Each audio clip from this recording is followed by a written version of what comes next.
Welcome to Deciphering Growth, the show that explores mental health from every angle.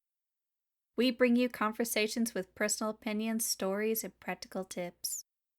We aim to break down the stigma and help you live your best life. So please sit back and let's dive in.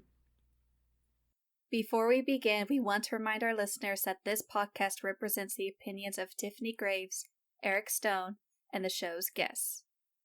The content provided is for informational purposes only and should not be considered medical advice.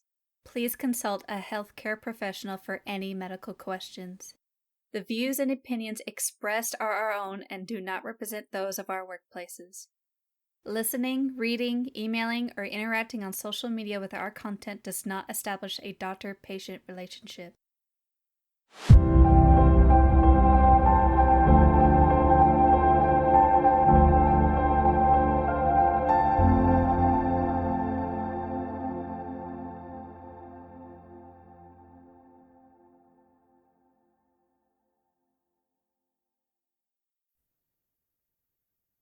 All right, we are ready to go. And we are back. Hello, we are back. We are excited to be here today. Something I think we touch on a lot, Tiffany, is healthy relationships. We also talk a lot about trauma. So one of the things we've kind of had on our list, I want to say for a while, Tiffany, is to do healthy relationships maybe after experiencing a trauma. So I do just want to make sure I provide our trigger warning for today. We will be getting a little detailed about symptoms like hypervigilance, boundary settings, some challenges, like some just practical challenges people with trauma experience, like trying to have healthy relationships, and then a few exercises. But I just want to throw out that disclaimer if you're not looking for maybe those day-to-day situations, and you're maybe someone who's lived through some traumatic experiences and noticing them, maybe not the day to listen to this, but we'd love for you to listen another time or pause when you need to. But I just wanted to give that disclaimer, Tiffany, before we get started. Yes, this could be a very potentially triggering episode, and I appreciate you always looking out for our viewers. Sometimes I forget. No, it's a team effort. So one thing I just want to, like, as we're kicking off a little bit today, like I have experienced trauma in my life, and so I am someone who has recovered from trauma, gone through my own trauma therapy, my own EMDR therapy. So I want to say on this one, I can say I've been in some dark moments, some challenging moments, and also seen some of the healing that can come from that. So I just want to normalize this conversation today that, like, it shouldn't feel a stigma to say that versus sharing, oh, I had to go to the dentist, or oh, I've had my wisdom teeth removed, So I just really want to open that up, that sometimes there's a struggle for survivors to talk about some of their experiences or trust that, or maybe have boundaries or whatever the case may be. So I won't make this a me episode, but I do just want to start off by saying, like, I really respect this topic, care about this topic for both for personally and professionally. Yeah. And I just want to tag on to that and just pointing out that trauma isn't just individual, it's relational. And it And that kind of impacts. kicks us into some things I want to talk about. I love that. You're so right, Yeah. Tiffany. Reading your mind. We always record this live, so if any of you guys think that we just sync my bad jokes to this, those are just creative freedoms that I enact and Tiffany puts up with. No, but I think if it's okay, Tiffany, I'd love to talk a little bit about understanding the impact of trauma. I know you have our neuroscience expertise there, ready to go with a lot of different things, but thought maybe we could talk about just the nervous system and attachment patterns and just kind of what that look at. Now, if that, I don't want to steal your thunder, because legitimately, if any of you guys have listened to an episode before, that's Tiffany's expertise, and My bread and butter. I like to Google it and give it to my clients. I don't know if I'm the one that's going to have it memorized, but Tiffany, I'm really going to turn it to you because I love just like learning from you in these conversations. Yeah, so trauma affects the nervous system, which essentially changes how someone perceives safety, trust, and connection, which are three big important things in relationship. And this often disrupts attachment styles, which we covered in a previous episode. I have no clue how many episodes ago. Yeah, no, you're right though. um, But ultimately, the amygdala becomes hyperactive, the prefrontal cortex may become underactive, and this creates exaggerated fear responses, even in safe situations, that can be hard to bounce back from and find in relationships, especially sometimes when people aren't aware that their nervous system is, protecting them in that way. Um, so I guess a good way to think about it is someone when they experience trauma, it's not just an emotional scar. It literally is reshaping the brain and body's way of interpreting safety, connection, and intimacy. And understanding this can help partners, friends, and families approach survivors with greater empathy and patience and understanding of like what is happening on like a biological level. So at the base, trauma activates the amygdala. That's your brain's alarm system. It makes it hypersensitive to threat. This means survivors may perceive danger in even in neutral situations, like a raised voice or even like a sudden movement can like trigger someone. Meanwhile, your hippocampus, which helps distinguish past from present, can become less active. This is why some survivors may feel as if the trauma is happening right now, even if they're safe. And then your prefrontal cortex, which is responsible for your logic and your regulation, often goes offline when it's under stress. And this can sometimes explain why trauma responses are not rational choices. They're more automatic survival reflexes. So survivors may act with flight, fight, freeze, or fawn behaviors in relationships, not because they don't trust their loved ones, but because their nervous system hasn't relearned like what safety is or what safety looks like. This goes a little bit into, I think your realm because you work with polyvagal theory, right? Yeah, no, I that's fantastic, Tiffany. I appreciate you just normalizing it, just talking about like the nervous system response. So yeah, we talk about kind of three different things with like the polyvagal ladder. It's a really great image of just if you Google that, if you're listening or look at a picture after the episode, there's just the polyvagal ladder. And at the top is just maybe the sense of safety. As we move down, would be that place of feeling activated, stress, fight, flight, flee. And then there's the bottom of the ladder, which is that exhaustion. A really quick way of understanding this would be if we were sitting here and we hear an ambulance and a fire truck passing where we're sitting here listening to this or making this. I'd probably stop and be like, oh, that's pretty loud. It's getting closer. Uh, Maybe my nervous system, as it goes away, it drives to where it's supposed to go. My nervous system just kind of resets, like, oh, not a big deal. But maybe if I had had a trauma in an ambulance, I would be like, oh my gosh, like I'm reliving that. I'm noticing this. I'm feeling the energy of what's going on. So that's just a really quick example. If you think about trauma, though, triggers would pretty quickly take us to that activated fight, flight, flee place. And then if we're in that place long enough, we're going to get exhausted. So typically, I don't know about your patients, Tiffany, but my patients who are survivors of trauma working on healing, they are typically in that activated state most of the time. So we try to describe what does it look like to feel safe? What does it look like to feel secure? Very difficult because not much of their time is spent in that part of it. It's usually the exhausted or activated part. Hmm. Yeah. And the nervous system it's as you mentioned, is constantly scanning for danger. Sometimes, depending on how you talk to, we'll call this neuroception. Big fancy word, not really important if you Ooh. don't want to remember it. But after trauma, this neuroception becomes biased toward detecting threats, even when it's non-existent. Your sympathetic nervous system, your flight, your fight, can become overreactive, leading to that irritability, hypervigilance, and anxiety in relationships. Your dorsal vagal system, your shutdown, your freeze response, may trigger withdrawal, numbness, or dissociation in relationship. And so a safe connection activates the ventral vagal system, which calms the body and allows for intimacy, play, and trust to develop. Where would I be without you, Tiffany? All the science. Keep going. Keep going. All right, all day. Just want me to rattle it off. I'm here. I'm here. I'm your hype guy. I'm just like, yeah, girl, like whatever Ugh, you need. You just keep going. yeah.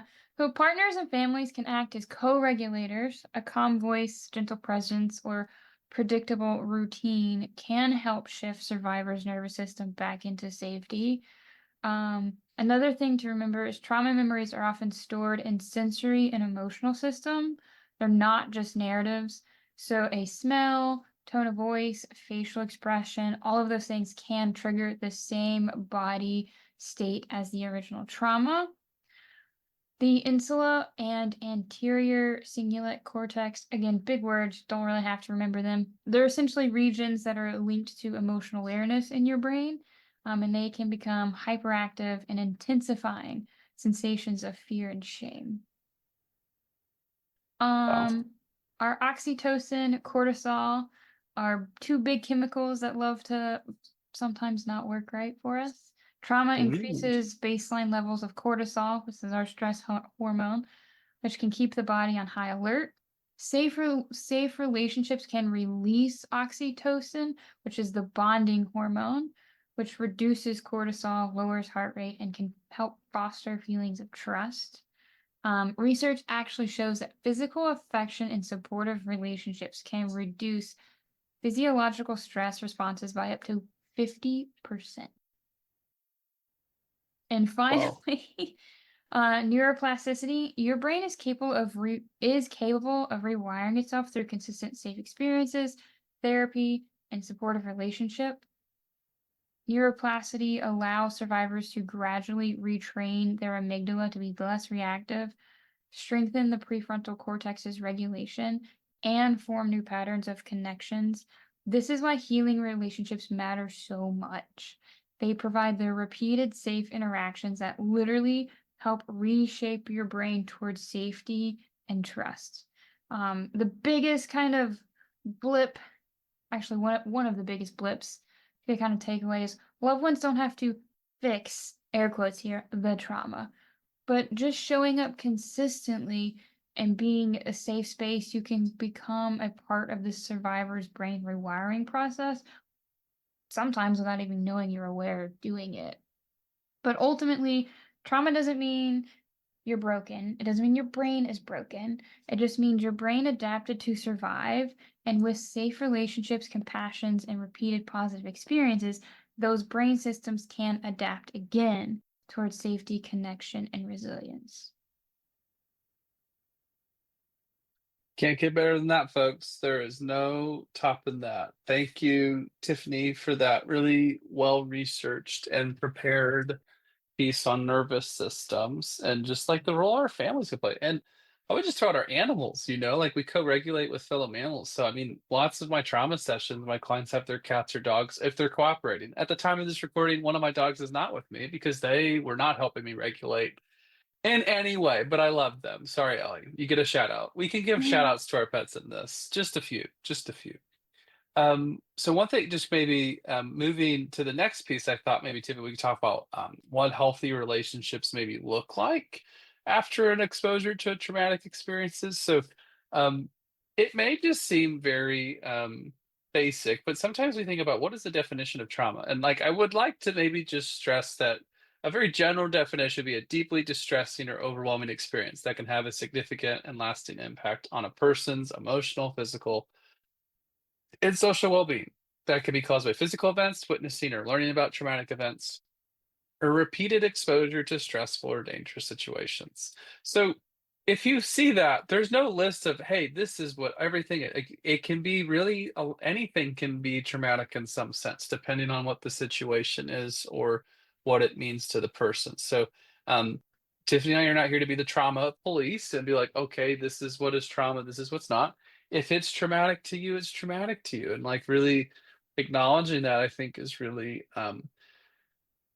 important. So one thing to just kind of think about is that impact of having safety disrupted. Like feeling like your safety's been maybe taken from you or that you're not able to create that safety. Like that's a big challenge. And so having that connection with other people is very helpful. sometimes it can be very challenging. Those fight or flight response can be um, not the most helpful. Yeah, Anything sometimes you would they add? can. Oh, I was just gonna say, sometimes those responses can put us in places that leave us feeling angry at ourselves, or misunderstood, or embarrassed, or shameful, or like maybe we're too much to handle. And trust and consistency, I think, is another piece that's really important. That saying what you mean, being there. I would just maybe stress that trust and consistency and like respect of someone's boundaries. I've worked with many clients where there wasn't anything malicious, but one time of maybe not understanding that person's boundary and pushing like that really could overwhelm them, trigger them, and put them in an unsafe position. And so that is not something I think many people intend to do, but just really being consistent and creating that. I think with that consistency, people are able to build some healthy and different levels of connection. Mm-hmm. Would Yeah. also recommend respecting people's boundaries. I'm going to give a silly example of a boundary for just a second. That's not maybe one that would be real. Like my boundary is you have to go buy me Taco Bell every 4 hours. Like, that's not a boundary. That's probably codependency or manipulation. We are not sponsored by Taco Bell. I'm very open to that.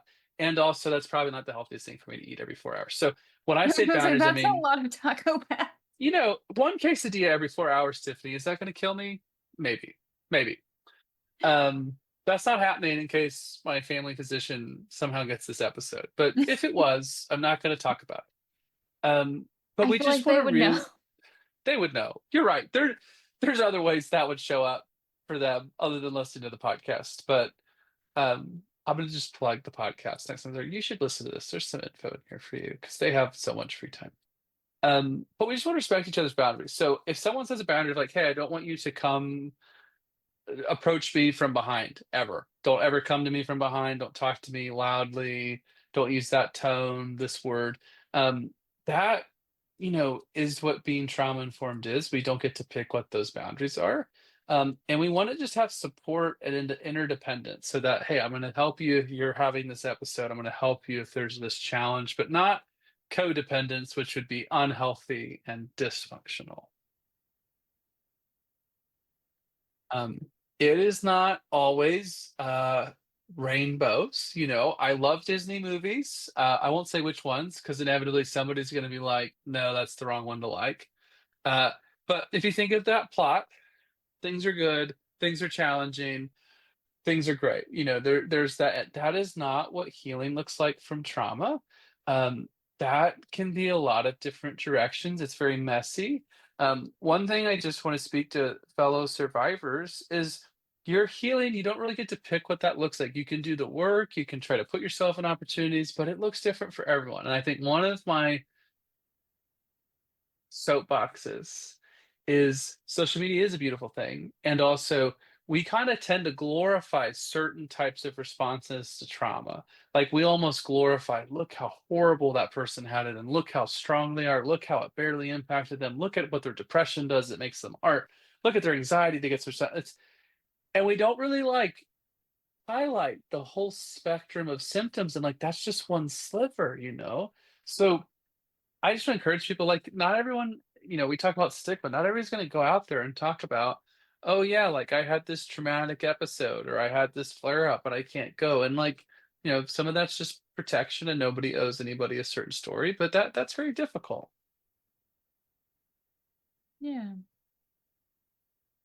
I think to kind of just back plug what you're saying is survivors might need space, slower pacing, or limits on physical intimacy or social contact as a boundary. That's not meant as rejection. Loved ones can sometimes view boundaries as rejection, but they're actually a step towards safety. Um, Statistics actually show that survivors who report having autonomy and choice in relationships experience higher recovery outcomes and lower depressions than those that don't. So I want to just encourage people to think about boundaries aren't walls, they're pathways your people are creating to help bring back a safe connection? I love it. And we are we are therapists doing this podcast. We're not a therapy podcast per se, but sometimes, there are situations where it gets a little overwhelming. Like maybe you're not able to regulate your partner, or maybe regulate with them, or have productive conversations. And couples therapy is not a forever thing. It's a come in for seasons, do the work, learn, but there should be no shame around that either. So I would say probably important to make sure if you are in that situation, you're noticing flare-ups and wounds from trauma, I would highly recommend maybe doing that self-work first before doing couples, just because it will tend to show up in the couples work. And so that can be challenging if it's like the space is for both of you in your relationship, and then you're wanting to work on some stuff because it's very natural to want to do. Um, so yeah, that's kind of what I wanted to kind of get into, Tiffany, just like really like to break the ice on this topic. And I'm curious how we'll maybe follow up on some of this, but really like if anyone's listening and has some examples, I mean, I'd love, we're not going to share them or anything, don't feel like, but we would love to hear like what you're noticing. What has your recovery been like? And if you have anything we could maybe follow up on, it's always, I think, nice to hear what other people's experiences have been. Yeah. And maybe I'll have to do a hot seat episode to dive deeper into uh your couple's work and practicing trauma informed communication within like relationships. Ooh, like future episodes, or you want me to like start going now? I'll let you make that decision. I feel like I want to give people more than a random go, but I do. I mean, it is something I am passionate about. It's something I do. I think it may be a good standalone follow up of like maybe a couples therapist perspective on Mhm. this. I think we're speaking kind of general today, but just very helpful. But yeah, I'd love to talk about. I think the quick blurb would just be um, doing the self work first, recognizing yourself, recognizing your own limitations. I'm a therapist, and also I'm a human being, and so sometimes the human being in me is what's getting triggered and activated, not the therapist, right? Because that's just real life. And so I also have limits. My bandwidth is not unlimited. So just recognizing the limits, it's not a weakness. It's just recognition of like, hey, there's only so much energy, so much time. Mhm. Yeah. Maybe we'll have to do an extra soapbox episode of like how hard it is sometimes to turn off the human brain. Ooh, that's real. We've got lots of good ideas today, Tiffany. You can tell our coffee is cooked in. We are cooking today. All right. One quick. Okay. Nah, I'll skip that one. Last two talking points. If you love someone healing from trauma, what would you tell them that they can do to help make them feel more safe in a relationship or friendship with them? Just maybe privately ask them like how they can show support, or what kind of support would they like. What support would the person like to receive? Sometimes we like disempower people, and that's not helpful. Treating them like babies, or treating them like they can't handle anything, like that isn't the opposite of trauma informed care. So just really trying to show support in the way you can, and just maybe like winding in, like I can be a loud cup of coffee sometimes. So I just, if I'm in a situation where I'm not sure how to go, I just try to wind myself in. And there's some privilege in that, but also just to try to just not, I don't want to overwhelm people. I want to be inclusive for those I can. Yeah.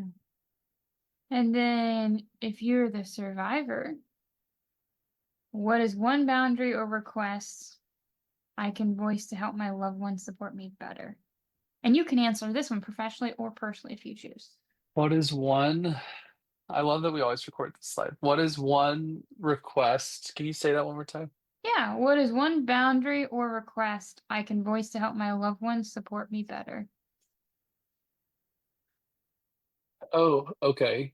Um, okay, professional answer is like I do think people get overwhelmed and they need to take space. So I think maybe like I think of some of my patients, they literally just need to go walk outside. Like I picture Thanksgiving, it's really overwhelming. They're very triggered. They just need to go outside. It's usually cold because we're in the Midwest. They just need to go take a lap. They're not in crisis. They just need to go walk.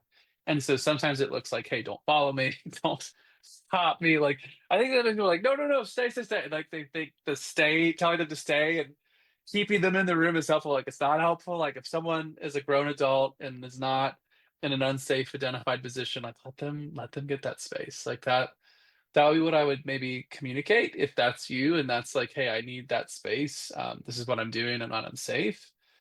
Um, I think it's very similar personally. Like I just have told people like when I need to go, like sometimes I just need to step away because what the situation is not warranted. Like I can think of a personal event here recently. Someone said something completely playful and it was not offensive at all. But the way it struck me, I was just like, I don't know how to explain it other than like I was just ready to like run through a wall and like go full for whatever that trigger was for me. And I just had to step away. And then, like, some of my family were like, hey, what's going on? I was like, hey, I just need some space. I just need to reset. I will circle back if I can, kind of thing. But that is, even though that's inconvenient, I will just share that personally, that is a heck of a lot better than Eric losing his crap and doing all this and that kind of thing. So that's what I have learned in my healing journey. I'd love to say every time I catch that and I'm really good like that. It's not every time, but it's more often than not because of the support and healing I've received. Yeah, and I appreciate you sharing those things with me and our listeners. Yeah, no, that's what helped me. I mean, Terry Crews spoke about his experiences of trauma, and it really, I just remember this is crazy, but I was like, oh my gosh, like there's a man talking about those traumatic experiences, and he's a very tough guy. He's a really guy I respect.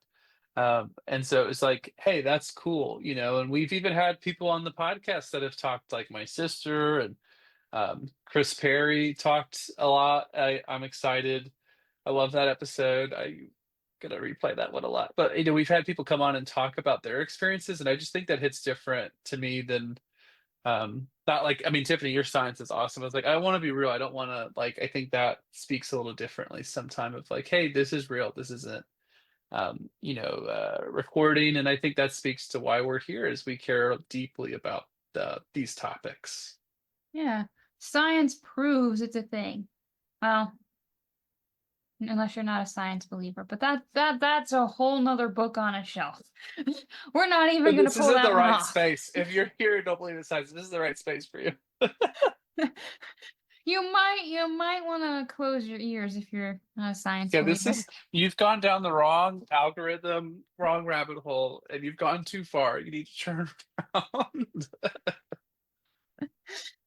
Ugh. Any last minute additions for us?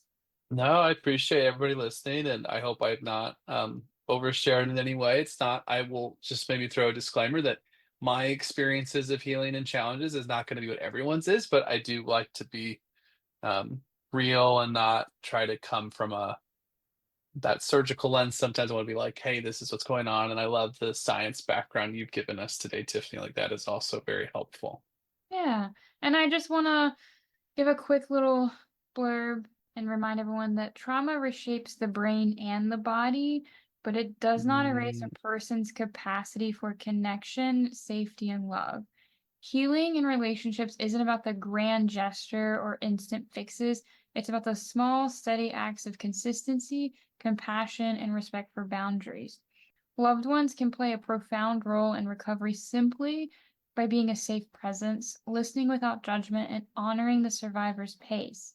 At the same time, survivors can reclaim their power by voicing needs, setting boundaries, and allowing others to walk alongside them. The science reminds us that the brain is plastic, it can rewire. Relationships are the soil where this rewiring happens. With patience, education, and mutual care, families, friends, and partners can not only support recovery, but also grow stronger and deeper bonds in the process. That being said, healing is never a solo journey. Ask yourself, question/challenge for the listeners today. What's one way I can show up as a safe, steady ground for myself and or for someone that I love? Love that. Thanks for being here with us today, guys. Yeah, until next time. Thanks for tuning in to this week's episode of Deciphering Growth. We hope you found our conversation helpful and insightful. Subscribe to our podcast for more episodes and check out our Patreon for more content. Don't hesitate to contact us on social media if you have any questions or comments. We'd love to hear from you. Until next time, keep growing.